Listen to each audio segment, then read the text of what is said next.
আলহামদুলিল্লাহ আউযু বিল্লাহি মিনাশ শাইতানির রাজীম বিসমিল্লাহির রহমানির রহিম 2013 সালের 5 মের গণহত্যাটি ছিল বাংলাদেশের স্বাধীনতা সার্বভৌমত্বের উপর দ্বিতীয় আঘাত। আজকের এই মানব ফাঁসির থেকে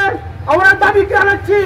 সবগুলো হত্যাকাণ্ডের, সবগুলো গণহত্যার দ্রুততম সময়ের মধ্যে বিচার নিশ্চিত করতে হবে। র্যাব, পুলিশ, বিজিবি সহ বিভিন্ন ধরনের গোয়েন্দা সংস্থা সহ বাইরের দেশের বিভিন্ন আইন শৃঙ্খলা রক্ষাকারী মানুষ এসে আমাদের দেশে হত্যাকাণ্ড চালায়। তার পরিপ্রেক্ষিতে 2014 সালের 28 ফেব্রুয়ারি আল্লামা দেলোয়ার হোসেন সাঈদী হত্যাকাণ্ড যে রায়ের প্রতিবাদে তৌহিদি ছাত্র জনতা এবং ইসলামী ছাত্র শিবির বাংলাদেশ জামাত ইসলামী তার রায়ের প্রতিবাদে যে বিক্ষোভ মিছিলে ডাক দিয়েছিল, হত্যার ডাক দিয়েছিল, তার পরিপ্রেক্ষিতে প্রায় 202 দিনে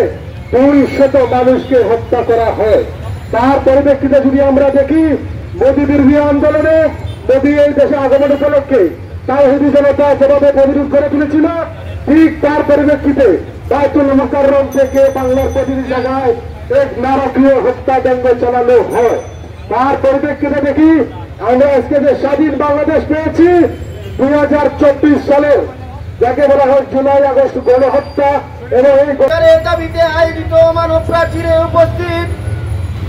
ইসলামী ছাত্র শিবিরের কেন্দ্রীয় কার্যকরী পরিষদের অন্যতম সদস্য ইসলামী ছাত্র শিবির সিলেট মহানগর শাখার সংগ্রামী সভাপতি ছাত্র নেতা শাহীন আহমদ ভাই, আরো উপস্থিত ইসলামী ছাত্র শিবির সিলেট জেলা পশ্চিমের সংগ্রামী সভাপতি ছাত্র নেতা মনিরুজ্জামান পিয়াস ভাই সহ ইসলামী ছাত্র শিবির সিলেট মহানগর শাখার সম্মানিত নেতৃবৃন্দ, উপস্থিত সাংবাদিকবৃন্দ, উপস্থিত ছাত্র জনতা, উপস্থিত সিলেটবাসী, আসসালামু আলাইকুম ওয়া রাহমাতুল্লাহ।